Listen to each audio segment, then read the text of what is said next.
এই বাংলাদেশের প্রথম স্বৈরাচার ছিল শেখ মুজিব। এই কথাটা বলতে অনেকে দ্বিধান্বিত হয়ে পড়ে এখনো। এত মানুষ মেরে ফেলার পরেও শেখ হাসিনার ভেতরে এবং তার দলের লোকদের ভেতরে কোনো রিমোর্স বোধ নাই কেন? ফ্যাসিবাদ আওয়ামী লীগের ডিএনএ এর ভেতরে আছে। যে পরিবেশে এসে সালাম দিচ্ছি, আমাকে যদি বলা হতো আজ থেকে 1 বছর আগে সোহরাওয়ার্দী উদ্যানে কোনো প্রোগ্রাম হবে, সেই জায়গায় প্রাণ খুলে সালাম দিতে পারবো, এই ব্যাপারটা ছিল অবিশ্বাস্য রকমের ঘটনা। কারণ শুধুমাত্র সালাম দেওয়াটাকে কেন্দ্র করে কত মানুষকে নিপীড়ন চালিয়েছে ডাইনি শেখ হাসিনা, তার কোনো হিসাব নাই।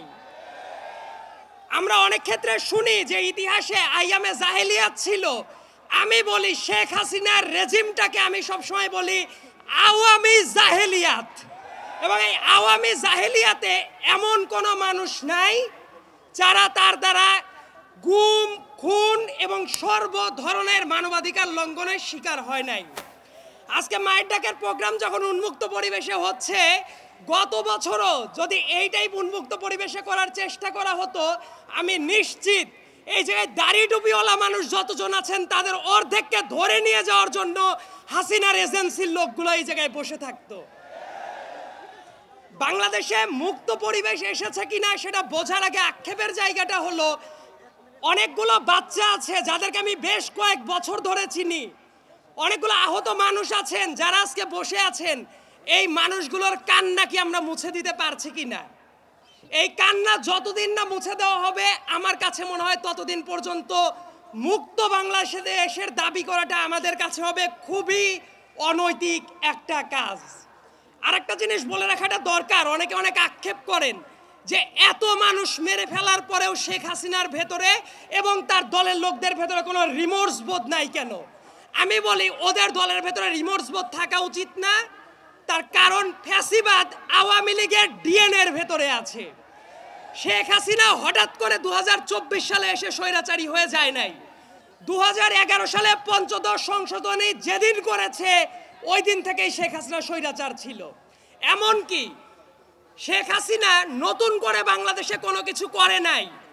এই দেশের তরুণ প্রজন্মকে একটা জিনিস ভুলিয়ে দেওয়া হয়, 72 থেকে শুরু করে 1975 সালের ইতিহাস। এবং খুবই স্পষ্ট ভাষায় বলতে গেলে এই বাংলাদেশের প্রথম স্বৈরাচার ছিল শেখ মুজিব। এই কথাটা বলতে অনেকে দ্বিধান্বিত হয়ে পড়ে এখনো। ভোট চুরি বাংলাদেশের শেখ হাসিনা প্রথম করে নাই। 1973 সালে 7 মার্চের ইলেকশনে ভোট চুরি হয়।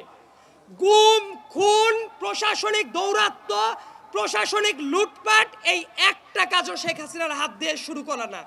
প্রত্যেকটা কাজ শেখ মুজিবের হাত দিয়ে শুরু করা এবং এটাকে শিল্পের পর্যায়ে নিয়ে গেছে শেখ হাসিনা। এই যে এত চেতনার কথা বলে, মুক্তিযুদ্ধের চেতনা, অমক চেতনা, তমক চেতনা, মুক্তিযোদ্ধাদের পরে কি শেখ হাসিনা সিম্প্যাথি দেখিয়েছে কখনো? কখনো দেখায় নাই। তার কারণ আপনাদের মনে থাকার কথা, এই ঢাকার মেয়র ছিল সাদেক হোসেন খোকা সাহেব, একজন গেরিলা যোদ্ধা যার রক্তের ওপর দিয়ে বাংলাদেশ স্বাধীন হয়েছে। সেই সাদেক হোসেন খোকাকে স্বাধীন বাংলাদেশে এসে মরার সুযোগ দেয় নাই ওই স্বৈরাচারী শেখ হাসিনা। তার আশেপাশে যত মানুষ থাকতো প্রত্যেকটা মানুষ লুটপাটের অংশীদার ছিল। এবং যত ব্যবসায়ী, যত সংবাদ মাধ্যমের যারা কর্মী ছিল, যত আদালত, একটা ব্যাপার নিয়ে কথা বলতে খুবই আক্ষেপ হয়, আমি আইনের ছাত্র, যে মঞ্চে দাঁড়িয়ে আমরা কথা বলছি, আমাদের হাতের বাম সাইডে যে আদালতটা আছে, বাংলাদেশের ভেতরে পবিত্রতম জায়গা হিসেবে চিন্তা করা যেত। কিন্তু ওই আদালতের মাধ্যমে কত নিরীহ মানুষের রক্ত কেড়ে নিয়েছে শেখ হাসিনা, তার কোনো ইয়ত্তা নাই।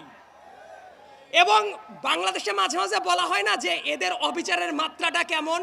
আমার কাছে মনে হয় জার্মানির নাজি পার্টির চেয়েও ভয়ার্তভাবে আবির্ভূত হয়েছিল শেখ হাসিনা। এবং সামনের দিনে আমাদের একটা চ্যালেঞ্জ আছে যে জাতিগতভাবে আমরা ঐক্যটা ধরে রাখতে পারি কিনা।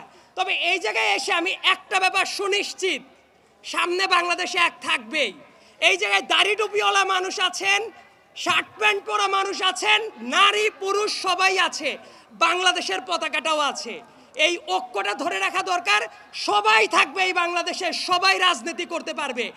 শুধুমাত্র শেখ হাসিনা এবং তার সাঙ্গপাঙ্গরা এই বাংলাদেশে আর পুনর্বাসিত হতে পারবে না।